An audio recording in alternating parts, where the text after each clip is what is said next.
Subscribe to Mufti Tariq Online and press the bell icon for more videos. السلام علیکم ورحمۃ اللہ۔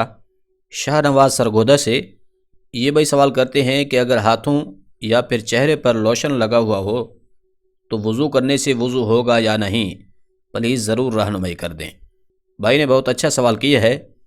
اب چونکہ موسم بھی چینج ہو رہا ہے، سردیوں کا موسم شروع ہو چکا ہے، کیونکہ اس موسم میں نیچرلی سکن ڈرائی ہو جاتی ہے، تو پھر اسے نرم و ملائم رکھنے کے لیے مختلف پروڈکٹس کا استعمال کیا جاتا ہے، جس طرح کہ لوشن، ویزلین یا پھر آئل، ان کا استعمال کیا جاتا ہے۔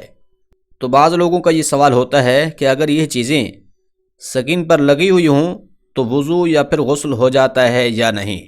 تو دیکھیے، ایک بات تو یاد رکھیے، جتنی بھی آئل ہیں یا پھر اسی طرح لوشن ہو گیا یا ویزلین ہو گئی، یہ سکن پر یعنی کہ جلد جو ہے اس پر باقاعدہ کوئی تہ نہیں بنا لیتے۔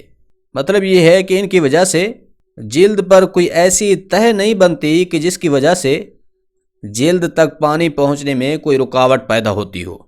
ان چیزوں میں کوئی ایسا عنصر موجود نہیں ہوتا، جس طرح کہ نیل پالش یا پھر لپسٹک جو کہ واٹر پروف ہوتی ہے، جس کی وجہ سے جلد تک پانی نہیں پہنچ پاتا۔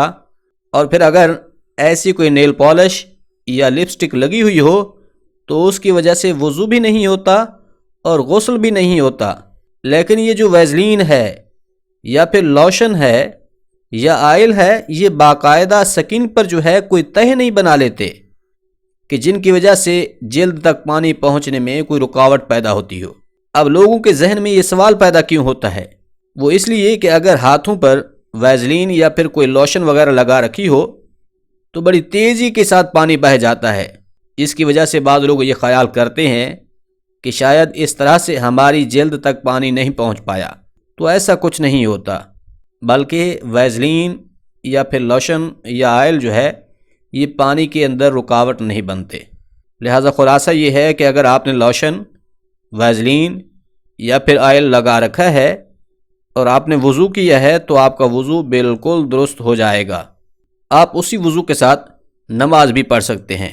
اس کے لیے باقاعدہ طور پر آپ کو فیس واش یا پھر صابن کے ساتھ اس لوشن وغیرہ کو دھو کر دوبارہ وضو کرنے کی بالکل بھی ضرورت نہیں ہے، بلکہ آپ کا پہلے والا وضو بھی بالکل ہی درست ہے، اسی کے ساتھ آپ نماز وغیرہ ادا کر سکتے ہیں۔